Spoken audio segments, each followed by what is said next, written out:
Tonight on the Pioneer Sideline, we have all the baseball and softball talk you get to ask for. We have interviews galore as we talk with Penguins executives and have a member of the Point Park rugby team live in studio.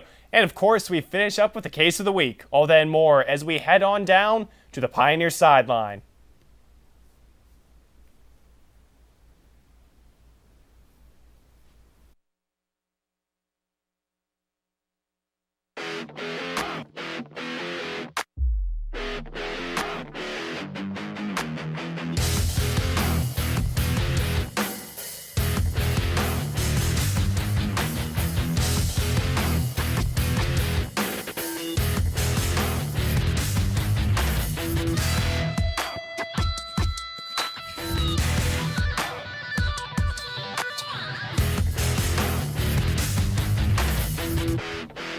Welcome to the Pioneers Sideline. I'm your host, Chris Hoffman. The baseball team has been clicking on all cylinders and they're hitting the ball all over the yard.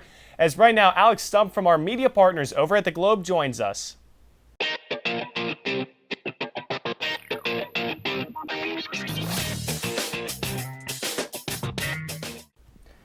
Well, Chris, the Point Park baseball team got off to a shaky start this past week, but the offense was relentless and helped the Pioneers pick up 5 more wins. The Pioneers started the week with a 13-2 loss at Seton Hill University.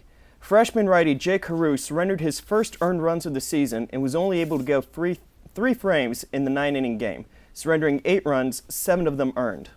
The Pioneers were able to manufacture a 4-run rally in the top of the 9th inning to bring the team within 1, but the Griffin sophomore closer Jesse Cooper was brought in and recorded the final out for his 11th save of the season.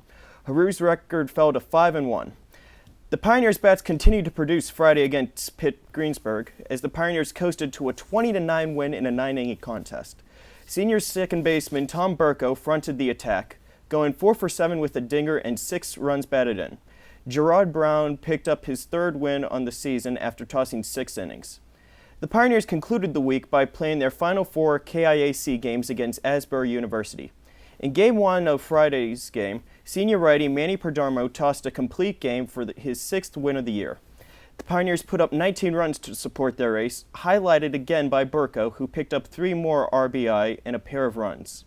In Game 2, the Pioneers continued to dominate on both sides of the ball as they shut out the Eagles 13-0. Senior righty Isaiah Marsh also won his 6th game of the season in the 5-hit shutout, and the Pioneers were able to cruise after an 8-run second inning. In addition to his success on the field this past week, Marsh was able to take home the KAC Pitcher of the Week award. Burko also logged his 200th career hit in the victory, becoming the 5th Pioneer to reach the plateau. The Pioneers continued to handle Asbury on Senior Day Saturday.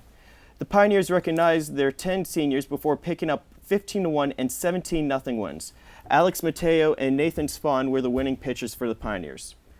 Point Park wraps up its KIAC season at 14-4 and finds itself in first place in the conference. They also end with a perfect 14-0 home record. The Pioneers will be playing Wednesday, Thursday, and Friday on the road against University of Pikeville, Milligan College, and Berea College, respectively. All right, Alex, you look at this team here in the Pioneers. You see they play a tough Seton Hill, and they push them to the end there. How much does that really help this team gain some confidence when they really take on an NCAA opponent such as Seton Hill? Well, Seton Hill is a very good team, and taking them to the wire was a good test for this team, especially the rally that they were able to put up in the 9th. They just fell a little short at the end, but it's a good building block. Now coming out of that, they get 4 straight games against Asbury, and they do it in blowout fashion. You get a KIAC pitcher of the week. You got Tom Burko, who just went on a tear. Now that really has to help this team, especially in KIAC play, with the KIAC tournament only just a couple weeks. Yeah, it really shores them up as the favorite going into the tournament and as the top seed. Just 4 quality wins. They were able to pitch well, hit well. You can't ask for much more. Now down the stretch here, Alex, do you really think the Pioneers have what it takes to really go all the way and maybe win another KIAC title and make a run for the NAIA National Tournament? I think they're definitely the favorites for the KIAC, and a World Series berth is imminent, but I don't see them going that far into the national tournament. All right, thanks, Alex. Buckle up, baby, is the news saying around town as the Penguins begin their quest for the Cup, as Kelsie Metzgar has this week's regional sports report. Thanks, Chris. Playoff time is among us again. The Penguins played their first game Wednesday at Consol Energy Center against the Columbus Blue Jackets. The Pens swept their regular season series against the Blue Jackets 5-0. It proves to be an interesting series as it will pit the 2009 Stanley Cup hero Marc-Andre Fleury against the reigning Vezina Trophy winner Sergei Bobrovsky. Fleury has had yet another great regular season. However, he has struggled in the playoffs since their Stanley Cup win in 2009. Bobrovsky, on the other hand, is known for his ability to get hot just when the time is right.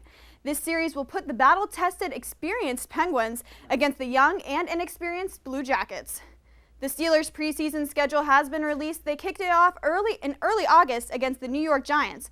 Other preseason opponents include the Buffalo Bills, Philadelphia Eagles, and Carolina Panthers.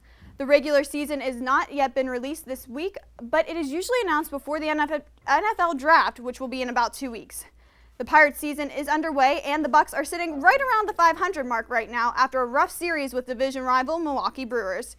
The Bucks are off to play another division rival, the Cincinnati Reds. There, the Bucks will observe Jackie Robinson Day in Cincinnati's Great American Ballpark. Andrew McCutcheon commented, "For myself, it's just a great way to be a major league uniform when we recognize someone who wore it so meaningfully. When you think about the things he had to overcome to pave the road for players like myself, the appreciation of that never changes." So far this season, 7 of the Pirates' first 11 games were one-run decisions. They are currently the early portion of a stretch of 20 games to play, which lasts until April 29th. That's all I have for your regional sports report this week. Let's send it back over to Chris. Thanks, Kelsie. After the break, we will see if the softball team could stay just as hot, and we will be joined by that in-studio guest we've been talking about. You're watching the Pioneer Sideline here on UView.